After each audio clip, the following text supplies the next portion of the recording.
अभी मेरे हाथ में पोको F7 एंड आईक्यू का नियो 10, लेकिन आज हम यहाँ पे बात करने वाले आईक्यू नियो 10 के बारे में कि इस फ़ोन को यूज़ करने के बाद मैंने क्या-क्या चीज़ें नोटिस किया है, कुछ कमियाँ हैं या नहीं, और रियल में इसमें कुछ सीरियस प्रॉब्लम देखने को मिलता है जो कि आपके डेली लाइफ में इरिटेट करने वाला है एवरीडे।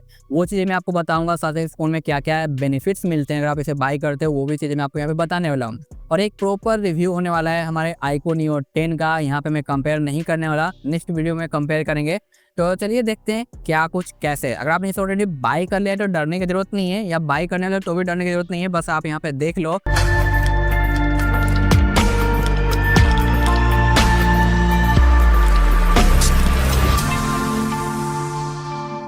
रिमेंबर वन थिंग, मैंने अपने पैसे से बाय किया है, कहीं से भी मुझे मिला नहीं है रिव्यू के लिए। तो जो कुछ भी मैंने फील किया है, जो कुछ भी मुझे लगा है, वो चीज़ें मैं आपको शेयर करने वाला हूँ, और किसी को मैं यहाँ पे डिफेम नहीं करने वाला। जो कुछ भी रहेगा वो बिल्कुल ही आपको रियल मिलेगा, और बाकी तो यूजर्स का ओपिनियन भी मैं यहाँ पे ऐड करूँगा। ओके, तो अगर आप चाहते हो मुझे सपोर्ट करना है तो आप डोनेट कर सकते हो, और उसका डिटेल मेरे मेल पे सेंड कर सकते हो, ताकि नेक्स्ट अपकमिंग वीडियो में मैं आपको शुक्रिया कह सकूं। इस फ़ोन के बॉक्स की अगर बात करें तो बॉक्स में ज़्यादा कुछ नहीं मिलता है, जैसे कि नॉर्मली सभी में मिलता है। आपको चार्जर मिल जाता है 120 वाट का, साथ साथ आपको एक बैक कवर देखने को मिलता है जो कि फुल्ली ट्रांसपेरेंट है, जो कि टाइम के हिसाब से येलो पड़ने वाला है। और ये फ़ोन मिलता है सिम इजेक्टर, और कुछ डॉक्यूमेंट्स वगैरह आपको मिल जाते हैं, जो कि बॉक्स के अंदर ये चीज़ आपको देखने को मिलती है। साथ साथ इसके डिस्प्ले पे आपको एक स्क्रीन प्रोटेक्टर अप्लाई मिलता है, जो कि अच्छी बात है। बाद में आप इस पर टेम्पर ग्लास जरूर लगा लेना, क्योंकि प्रोटेक्शन कैसा भी हो, सेफ्टी जरूरी है। और एक अच्छा सा बैक कवर भी आप ले लेना, हो सके तो मैं इसके ऊपर वीडियो दे दूंगा, तो वेट कर लेना। और मे भी आपके पास कुछ है तो आप सजेस्ट भी कर सकते हो। और बॉक्स को निकालने के बाद सबसे पहले चीज़ आप नोटिस करोगे पर्सनली, वो है डिवाइस का look and in hand feel, जो कि मुझे रियली में काफ़ी ज़्यादा अच्छा लगा है। ऐसा नहीं है कि भाई प्लास्टिक बैग है, पॉलीकार्बोनेट है तो अच्छा फील नहीं देता, नहीं, अच्छा फील देता है। लेकिन हाँ, जहाँ पे आपको मेटल फ्रेम और ग्लास बैग देखने को मिलते हो, थोड़ा प्रीमियम जरूर फील करवाते हैं, बट ये आपको चीप फील नहीं करवाता। और इसके जो एजेज है, ये आपको हल्के कर्व देखने को मिलते हैं, जिसकी वजह से हाथ में जो ग्रिप काफ़ी अच्छी बनती है, और काफ़ी अच्छा खासा आपको फील होता है जब भी आप इसे यूज़ करते हो। कैमरा मॉड्यूल वगैरह भी यहाँ पे मुझे काफ़ी ज़्यादा सही लगा है, कोई बुरा नहीं है, काफ़ी अच्छा खासा यहाँ पे फील देता है जब भी आप इसे हाथ में होल्ड करते हो। तो इन हैंड फील मुझे इसका पसंद आया है, और आपको भी ये पसंद आने वाला है, इसमें कोई भी शिकायत मैं नहीं करने वाला। साथ ही साथ यहाँ पे इस फ़ोन के साथ बाय डिफ़ॉल्ट आपको 7000 mAh की एक बड़ी बैटरी देखने को मिलती है। इसके बावजूद भी इसका जो वेट है वो ओनली ऑन 209 ग्राम का है, और ये काफ़ी ज़्यादा स्लिम है, जो कि 8.07 आपको यहाँ पे इसका स्लिमनेस देखने को मिल जाता है, और ये चीज़ भाई मुझे अच्छी लगी है। और यहाँ पे इसका जो पॉलीकार्बोनेट बैक पैनल है, इसके वजह से बहुत सारे लोग कंप्लेन ये आए हैं, जो कि मैंने वीडियो जो है वॉच की, वहाँ पे लोगों का ओपिनियन देखा, कुछ लोगों से बात भी किया कि जब भी वो गेमिंग करते हैं यहाँ पे, तो इस तरीके से यहाँ पे कट कट की आवाज़ सुनाई देती है। और कुछ लोगों ने इसे ले जाके सर्विस सेंटर में कंप्लेंट डाला, उसके बाद उन्हें रिप्लेस करके नया डिवाइस मिला, लेकिन स्टिल उनमें भी सेम इशू देखने को मिला। तो ये चीज़ जब मैंने इसे बाय किया तो पर्सनली मैं भी चेक किया कि मेरे साथ भी है या नहीं। तो जब भी आप इसे बाय करते हो, इस बैक पैनल पे यहाँ पे इस तरीके से आप प्रेस करोगे ना, तो आपको चट चट की आवाज़ सुनाई देती है। ऐसा लगता है कि अंदर के पैनल और बाहर के बॉडी के बीच में गैप है, जिस वजह से प्रेस करने के बाद ये दबता है, और अंदर जब ये चिपकता है बैटरी वगैरह और बाकी जगहों पे, तो आपको हल्की सी आवाज़ सुनाई देती है, और ये आपको पर्सनली फील होगा। तो मे बी ये मैन्युफैक्चर डिफेक्ट तो मैं नहीं कहूँगा, लेकिन मैन्युफैक्चरिंग फॉल्ट है, जिसकी वजह से बैक पैनल और इंटरनल आइटम के बीच में आपको गैपिंग देखने को मिलता है, जिसकी वजह से हम यहाँ पे प्रेस करते हैं तो ये फील होता है। जबकि मेरे पास और भी डिवाइसेज हैं जो कि आपको प्लास्टिक बैग के साथ देखने को मिलते हैं, लेकिन इन पे प्रेस करने के बाद ऐसी फीलिंग हमें जरा से भी नहीं आती है। तो ये मैन्युफैक्चर इशू यहाँ पे मुझे देखने को मिला। और सबसे बड़ा एक और मैन्युफैक्चर प्रॉब्लम यहाँ पे इस डिवाइस के अंदर वो ये है कि इसका कैमरे के ऊपर आपको बहुत ज़्यादा फॉगी इशू देखने को मिलता है। अगर मौसम थोड़ा सा भी डाउन साइडर है, आपको बारिश का मौसम देखने को मिल रहा है, वेदर कूल है, तो वैसे में विद इन 30 सेकेंड इसे कैमरे के ऊपर फॉग आ जाता है, और इसका कैमरे का वीडियो रिकॉर्डिंग बिल्कुल ही यूजलेस हो जाता है। फोटो वगैरह में तो दिक्कत नहीं करता, क्योंकि कंटिन्यू फोटो नहीं क्लिक होता है, लेकिन जैसे आप वीडियो रिकॉर्डिंग स्टार्ट करते हो, इसका कैमरा पूरा का पूरा फॉगी भर जाता है, और आपके वीडियो रिकॉर्डिंग की ऐसी की तैसी हो जाती है। तो अगर आप एक ऐसे यूजर्स हो कि भाई आप चाह रहे हो कि सोशल मीडिया पे वीडियो बनाए या यूट्यूब पे वीडियो बनाए, और गेमिंग वगैरह भी कर ले, गेम प्ले वगैरह कर ले, सारा कुछ काम कर ले एक सिंगल डिवाइस है, तो बाकी चीज़ें तो कर लोगे, लेकिन कैमरे की जब बात आती है वीडियो रिकॉर्डिंग की, तो ये आपको धोखा देगा। मौसम के हिसाब से काफ़ी ज़्यादा आपको इरिटेट करने वाला है। मे बी फुल गर्मी में या फुल सर्दी में ये इशू देखने को ना मिले, बट अभी के टाइम पे ये बहुत ज़्यादा इशू करता है, और वीडियो रिकॉर्डिंग बिल्कुल ही इसकी यूजलेस बन जाती है। तो ये चीज़ आपको मे बी रेगुलर प्रॉब्लम होगा अगर आप एक क्रिएटर के रूप में इस फ़ोन को बाई कर रहे हो, तो ये चीज़ थोड़ा ध्यान में रखना। लेकिन आप कैमरा ज़्यादा यूज नहीं करते, आपका मेन फोकस है गेमिंग के ऊपर, तो फिर आपको ये दिक्कत नहीं करेगा और मे भी आने वाले टाइम में ये सॉल्व हो जाएगा। लेकिन जब भी मौसम चेंज होगा ये प्रॉब्लम आपको वापस देखने को मिलेगा। और बैक पैनल वाला ये तो भाई आपका रहने ही वाला है, क्योंकि इसके साथ ये बाय डिफ़ॉल्ट इसी तरीके का इसका जो डिज़ाइन देखने को मिलता है, जिसके अंदर गैपिंग है और ये आपको चट-चट की आवाज़ सुनाई देगी और ये लाइफ टाइम रहेगी। लेकिन ऐसा नहीं है कि इसकी वजह से आपका बैक पैनल बाहर निकल जाएगा या फिर कुछ और प्रॉब्लम आ जाएगा, ऐसा कुछ भी नहीं होने वाला। बस ये आपको हल्का सा ढीला फील कराएगा, इससे ज़्यादा और कोई इशू नहीं आएगा। सिवाय इशू करेगा वो है आपका इसका कैमरे का फॉगी वाला प्रॉब्लम। और आपके पास ये डिवाइस है तो आपको फॉगी वाला इशू देखने को मिला या नहीं, बहुत ज़्यादा मिला या बहुत कम मिला, वो भी आप मुझे बताना। मेरे पास और भी डिवाइस है उसमें भी कई बार फॉगी वाले इशू आ जाते हैं, बट जितना ज़्यादा मुझे इसमें नोटिस हुआ है ना उतना मुझे किसी में भी आज तक नोटिस नहीं हुआ। और उनमें भाई फॉगी कब आता है, जब मैं वहाँ पे हैवी टास्क परफॉर्म करता हूँ, फ़ोन को काफ़ी ज़्यादा हीटअप कर देता हूँ, 47 प्लस चला जाता है टेम्परेचर, तब जाके उसके लेंस के ऊपर वाटर ड्रॉप देखने को मिलता है। बट यहाँ पे भाई विद इन 30 सेकेंड फ़ोन का टेम्परेचर 1% भी गेन नहीं कर रहा है और यहाँ पे फॉग आ जा रहा है, ये काफ़ी ज़्यादा इरिटेटिंग है। जो कि इस फ़ोन के अंदर मुझे सिर्फ और सिर्फ 2 ये बड़े प्रॉब्लम देखने को मिले, इसके अलावा मुझे इसमें कुछ खास ज़्यादा इशू देखने को नहीं मिला। अगर हम यहाँ पे इसके डिस्प्ले की बात करें तो यहाँ पे डिस्प्ले 6.78 इंच मिल जाता है, 1.5 के रेजोल्यूशन के साथ आता है, 120 हर्ट्ज को ये फुल्ली सपोर्ट करता है। बट इन गेमिंग आपको यहाँ पे 144 हर्ट्ज अपग्रेड करने का ऑप्शन मिल जाता है, क्योंकि इसमें Q1 चिप वगैरह दिया गया है, जिसकी वजह से ये आपको एडवांटेज मिलता है। लेकिन सभी गेम में ये काम नहीं करता। साथ ही साथ यहाँ पे आपको जो 10 बिट HDR सपोर्ट मिल जाता है, 200 नीट्स आपको HBM मिल जाता है, 5500 नीट्स आपको पीक ब्राइटनेस मिलेगा। स्कॉट सेंसेशन का यहाँ पे ग्लास प्रोटेक्शन दिया गया है, बट प्रोटेक्शन कैसा भी हो आप टेम्पर ग्लास अप्लाई कर लेना, एक अच्छा सा बैक कवर अप्लाई जरूर कर लेना ताकि आपका फ़ोन प्रोटेक्टेड रहे। साथ ही साथ यहाँ पे 4320 आपको PWM डिमिंग देखने को मिल जाता है, जो कि काफ़ी ज़्यादा सही है। और अगर हम इसके बात करें कनेक्टिविटी की तो ये भी आपको काफ़ी सॉलिड देखने को मिल जाता है, क्योंकि यहाँ पे आपको 16 5G के बैंड देखने को मिल जाते हैं, 4G plus, 5G plus plus, VoNR, Wi-Fi 7, NFC, Bluetooth 5.4, IR blaster और यहाँ पे आपको जो UFS है वो 2.0 देखने को मिलता है। ये थोड़ा और अच्छा होता तो बेटर होता, बट कोई बात नहीं, 2.0 ही यहाँ पे दिया गया है। तो यहाँ पे कोई अच्छा वाला IP रेटिंग आपको देखने को नहीं मिलता, ओनली ऑन IP65 है। और हल्के फुल्के पानी वगैरह के छींटे को ये एडजस्ट कर लेगा, हैंडल कर लेगा। लेकिन मैं कहूँगा कि बचा के रखना, रिस्क वगैरह मत लेना, क्योंकि मैंने इसकी अनबॉक्सिंग की है ना भाई, वो बारिश के मौसम में की है। मैंने अनबॉक्सिंग वाले वीडियो में बता दिया था, पूरा भीग गया था, लेकिन मुझे कोई दिक्कत नहीं आई। लेकिन मैं आपको कहूँगा कि भाई ऐसी गलती मत करना, क्योंकि हल्का सा भी पानी अंदर गया तो फिर समझ लो क्या होगा आपके साथ। तो ये चीज़ थोड़ा ध्यान रखना। साथ इसके साथ आपको डुअल स्पीकर मिल जाता है, जो कि काफ़ी ज़्यादा लाउडर है और ये चीज़ काफ़ी सही है। लेकिन यहाँ पे एक चीप हरकत पता है क्या लगी है, वो इसका वॉल्यूम परसेंट है। जैसे एक नॉर्मल डिवाइसेज में आपको देखने को मिलता है ना एंट्री लेवल में, तो वहाँ पे वॉल्यूम बूस्टर दिया गया था, जिसको जैसे वो 200 तक बूस्ट कर पाता है। वो चीज़ें मुझे यहाँ पे नोटिस हुई है। और स्टार्टिंग पे अपडेट से पहले मुझे 200 देखने को मिला था, लेकिन नया अपडेट आया उसके बाद ये 300 को कर रहा है। ये मुझे बिल्कुल ही चीप जैसा लगा यार, छोटा मोटा एंट्री लेवल का फ़ोन थोड़ी ना यार, काफ़ी अच्छा फ़ोन है। और ये बूस्टिंग क्या है, ओवर बूस्टिंग। नॉर्मली 100% पे आप लाउडर दो ना, ये एक्स्ट्रा बूस्ट करने का और वो भी 200, ये चीज़ मुझे थोड़ी सी चीप टाइप की लगी। और ये तो भाई अपडेट के बाद अब 300 जा रहा है, कि आपका 300 जा रहा है या नहीं बताना मुझे। तो मैं सिर्फ नंबर के बारे में बुरा कर रहा हूँ, लेकिन हाँ ऑडियो वगैरह ये सारी चीज़ें काफ़ी अच्छी मिलती है। लेकिन यहाँ पे आपको डॉल्बी का सपोर्ट नहीं मिलता, ये चीज़ ध्यान रखना। बट इसके बावजूद भी आपको ऑडियो से रिलेटेड शिकायत नहीं होगी। और ये फ़ोन भाई काफ़ी ज़्यादा पावरफुल है, क्योंकि यहाँ पे प्रोसेसर आपको स्नैपड्रैगन का 8 Gen 4 देखने को मिलता है, LPDDR5X रैम है, UFS 4.1 है। बट यहाँ पे एक छोटा सा कंफ्यूजन आपके साथ हो सकता है, वो मैं क्लियर कर दूँ कि अगर आप इस डिवाइस का 128 GB स्टोरेज बाई करते हो तो आपको UFS 3.1 देखने को मिलेगा। लेकिन इसके अलावा आप 256 या उसके अपर वाले स्टोरेज के साथ जाते हो तो आपको वहाँ पे 4.1 देखने को मिलता है। और आप एक गेमर तो गेमिंग लिए बाई कर रहे हो, तो मैं रिकमेंडेड नहीं करूँगा कि आज के टाइम पे आप 128 GB वाला स्टोरेज बाई करो। आप हमेशा 256 या तो ऊपर जाओ, वहाँ पे आपको 4.1 मिलेगा। 3.1 में भी कोई शिकायत नहीं है। हाँ, ये हल्का सा थोड़ा डाउन साइड जरूर है 4.1 से, लेकिन आपको दिक्कत नहीं आएगी। बट आज के टाइम पे 128 GB इनफ नहीं होगा, इसलिए थोड़ा सा और पैसा डाल के आप 256 या इसके ऊपर वाले के साथ जाओगे तो आपके लिए बेटर रहेगा। और एक और सबसे अच्छी बात कि यहाँ पे आपको पावरफुल प्रोसेसर दिया गया है, तो आपको यहाँ पे बाईपास चार्जिंग का भी एडवांटेज मिल जाता है। बट जितनी बड़ी बैटरी यहाँ पे दी गई है ना, तो मुझे नहीं लगता कि इसकी नीड होने वाली है, क्योंकि आप चार्ज कर लोगे लंबे टाइम तक ऐसे ही गेम प्ले कर सकते हो, तो बाईपास की नीड नहीं पड़ेगी। लेकिन हाँ, ये एडवांटेज है उनके लिए जो कि भाई 24 आवर्स गेमिंग में ही घुसे रहते हैं। अगर हम इसके OS सपोर्ट की बात करें तो बाय डिफ़ॉल्ट ये आपको एंड्रॉइड 15 में देखने को मिलता है, फ़ोन टच 15 के साथ। और यहाँ पे 3 ईयर का ही आपको OS सपोर्ट देखने को मिलेगा, 4 ईयर का सिक्योरिटी पैच अपडेट वगैरह, जो कि मुझे थोड़ा सा अच्छा नहीं लगा। क्योंकि आज के टाइम पे जहाँ पे बाकी कंपनी आपको 7 ईयर 5 ईयर तक का OS अपडेट प्रोवाइड कर रहा है, और भाई यहाँ पे iQOO आपको ओनली 3 ईयर का दे रहा है, यहाँ तक कि पोको F7 भी 4 ईयर कर दिया है।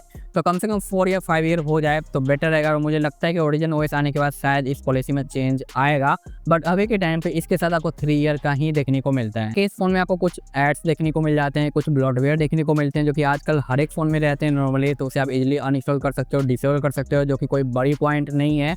तो ये चीज़ आप फिक्स कर लेना, वीडियो देख लेना, हो सके तो मैं इसके ऊपर वीडियो दे दूंगा, आप इजीली इसे बंद कर पाओगे। और रही बात यहाँ पे AI फीचर्स, तो नॉर्मल जितने भी आजकल सभी फ़ोनों में AI फीचर्स मिलते हैं वो सारे यहाँ पे आपको मिल जाते हैं। जैसे कि आपको यहाँ पे सर्कल टू सर्च, जेमिनाई वगैरह का फीचर्स मिल जाता है, फ़ोटो एक्सटेंड करने का, इरेज करने का, टेक्स्ट कॉपी करने का, साथ साथ यहाँ पे नोट्स वगैरह को समराइज वगैरह करने का, ये सारे बेसिक फीचर्स यहाँ पे आपको मिलते हैं। तो AI से रिलेटेड आपको दिक्कत नहीं आएगी। बाकी यहाँ पे इसका खुद का डायलर है, तो कॉल रिकॉर्डिंग में भी आपको एडवांटेज मिलेगा। बाकी यहाँ पे इसे कैमरे की सेटअप की बात करें तो मेन कैमरा आपको 50 मेगापिक्सल का सोनी का IMX882 आपको देखने को मिलता है, जो कि OIS के साथ आता है। सेकेंडरी आपको यहाँ पे 8 मेगापिक्सल का अल्ट्रा वाइड और सेल्फी में 32 मेगापिक्सल का आपको देखने को मिलता है। इससे कुछ सैंपल वगैरह मैं आपको यहाँ पे दिखा देता हूँ, जो कि ओवरऑल मुझे ठीक लगे हैं, लेकिन कहीं कहीं पे कुछ कमियां भी नोटिस हुई है। तो ये सारे हमारे इस Neo 10 से क्लिक किए हुए हैं, जिनमें से कुछ शॉट्स काफ़ी पसंद आया, कुछ में मुझे इशू देखने को मिला, वो मैं आपको यहाँ पे दिखाऊंगा। यहाँ पे आप देख सकते हो हमारा है जो सेल्फी लाइट वगैरह यूज़ करके फ़ोटो क्लिक किया हुआ है, और भाई डिटेल वगैरह बहुत ज़्यादा अच्छा है, कैमरा मुझे काफ़ी अच्छा लगा है। और ये हमारा है जो बैक कैमरे का यूज करते हुए जो फ़ोटो क्लिक किया हुआ है। साथ साथ ये है हमारा सेल्फी, और इसमें मुझे इशू ये आया कि डिटेल तो चलो ओवरऑल अच्छा है, लेकिन ये पोर्ट्रेट काम नहीं कर रहा था नाइट के टाइम पे। मैंने 2-3 टाइम ट्राई किया, लेकिन यहाँ पे पोर्ट्रेट इफेक्ट ही देखने को नहीं मिला, ब्लर इफेक्ट ही नहीं आ रहा था। ये मुझे प्रॉब्लम आई नाइट में पर्सनली। ये हमारा नाइट का वो भी है जो सेल्फी और नाइट मोड ऑन करके था, जहाँ पे जो डिस्प्ले पूरा ब्राइट हो जाता है उसके बाद है। तो भाई यहाँ पे काफ़ी सही डिटेल वगैरह है, काफ़ी अच्छा लाइट कैप्चर कर लेता है डिस्प्ले ब्राइट होने के बाद। तो नाइट में भी फोटोज वगैरह काफ़ी अच्छे क्लिक होंगे, वो भी सेल्फी से। साथ साथ यहाँ पे एक और है, ये हमारा बैक कैमरे का यूज करते हुए नाइट का ही है, और आप देख सकते हो डिटेल कितने अच्छे आपको यहाँ पे देखने को मिल रहे हैं। कैमरे के मामले में भाई नो डाउट काफ़ी अच्छे आपको देखने को मिलते हैं, और जल्दी इसका कंपेरिजन आपको पोको F7 के साथ भी मिलेगा। उसका भी कैमरा अपडेट के बाद काफ़ी ज़्यादा बेहतरीन हो गया है, मैंने टेस्ट भी कर रखा है, बट जल्द ही आपको वीडियो में दूंगा। साथ साथ यहाँ पे आप देखो ये हमारा इसका अल्ट्रा वाइड, जो कि आप देख सकते हो एरिया कितना है। उसके बाद ये है नॉर्मल हमारा 1x, और ये हमारा 2x, और ये सारे हमारे फ्लैश लाइट को यूज करते हुए नाइट की फोटो क्लिकिंग है। साथ साथ यहाँ पे देखो ये हमारा एक नॉर्मल है, और जब मैंने इसे जो ऑफ कर दिया था, इसमें जो कलर वगैरह का ऑप्शन था उसे, तो यहाँ पे आप देखो हाथ के ऊपर किस तरीके से जो इसने थोड़ा ओवर शार्प कर दिया है। तो ये थोड़ा सा मुझे इशू लगा जब मैं इसे नॉर्मल तरीके से फोटो क्लिक किया तो। और जब इसका विविड मोड मैंने ऑन किया, विविध का ऑप्शन, तो यहाँ पे ओवरऑल फोटो काफी अच्छे देखने को मिली। तो यहाँ पे आप देखो बीच में 2 ब्लैक लाइन आपको देखने को मिल रहा होगा। ये प्रॉब्लम पता नहीं क्यों आ रहा था, जब भी मैं यहाँ पे अपना स्टूडियो लाइट ऑन करके कैमरा ओपन करके फोटो क्लिक किया तो मुझे फ्लिकर देखने को मिल रहा था, लाइट का जो फ्लिकर रहता है ना वो सेम, जबकि मेरे बाकी तो डिवाइस में नोटिस नहीं हुआ। मैंने कंपेयर किया पोको F7 और बाकी में, उनमें नहीं फ्लिकर आ रहा था, बट पर्सनली इस नियो के कैमरे में आ रहा था। और ये आपको ब्लैक 2 लाइनिंग भी आपको देखने को मिल रहा होगा फोटो के बीच के अंदर। यहाँ पे मैंने जो नाइट में फोटो क्लिक किया, ये है नॉर्मल, जहाँ पे फ्लैश लाइट मेरा ऑन हो गया था। और ये देख सकते हो हमारा नाइट मोड ऑन करके है, जो कि काफी अच्छा लाइट इसने कैप्चर किया है। और ये हमारा विदाउट नाइट मोड ऑन किए हुए, तो इसने भी काफी अच्छे डिटेल है जो यहाँ पे कैप्चर किए हैं। साथ साथ ये है हमारा हार्श लाइटनिंग का है जो फोटो क्लिक, जो कि मैं कहूँगा कि डिटेल वगैरह काफी ज्यादा सही देखने को मिल जाता है। और ये मॉर्निंग के टाइम का ही है, लेकिन भाई उस समय काफी तेज धूप निकली हुई थी। और ये आप देख सकते हो ये है हमारा अल्ट्रा वाइड, जो कि आप देख सकते हो एरिया कितना कैप्चर किया, ये है डे लाइट का। उसके बाद ये है हमारा 1x, और ये है हमारा 2x वगैरह। और डिटेल वगैरह ओवरऑल मुझे यहाँ पे अच्छे लगे हैं, जितना हमारा है जो कैमरा है और जैसा प्राइस पॉइंट है उसके हिसाब से। तो यहाँ पे देखो डे में मैंने पोर्ट्रेट यूज किया है सेल्फी का, तो यहाँ पे पोर्ट्रेट काम कर रहा है, जबकि नाइट में ये वर्क नहीं कर रहा था, आई डोंट नो व्हाई। उसके बाद यहाँ पे डे लाइट में जब हार्श लाइट था और बैक कैमरे से मैंने पोर्ट्रेट क्लिक किया, तो इस तरीके से इमेज देखने को मिला। तो सम टाइम मुझे कैमरे के अंदर इशू आया है पर्सनली पोर्ट्रेट को लेके, जो कि डे में आप देख सकते हो अभी ये है, और नाइट में पोर्ट्रेट काम ही नहीं कर रहा था। उसका दुआ जब मैंने ट्राई किया तो आप देख सकते हो हमारा जो कि डिटेल वगैरह काफ़ी सही है, और ये हमारा नॉर्मल क्लिकिंग है, कोई पोर्ट्रेट मोड ऑन नहीं है। अनदर यहाँ पे आप देख सकते हो पोर्ट्रेट मोड है, जहाँ पे 2x जूम के साथ क्लिक किया हुआ है, क्योंकि यहाँ पे आपको नॉर्मल 1x 1.5x और 2x का भी ऑप्शन मिल जाता है कैमरे के अंदर, तो वो चीज़ आपको यहाँ पे दिखाई देती है।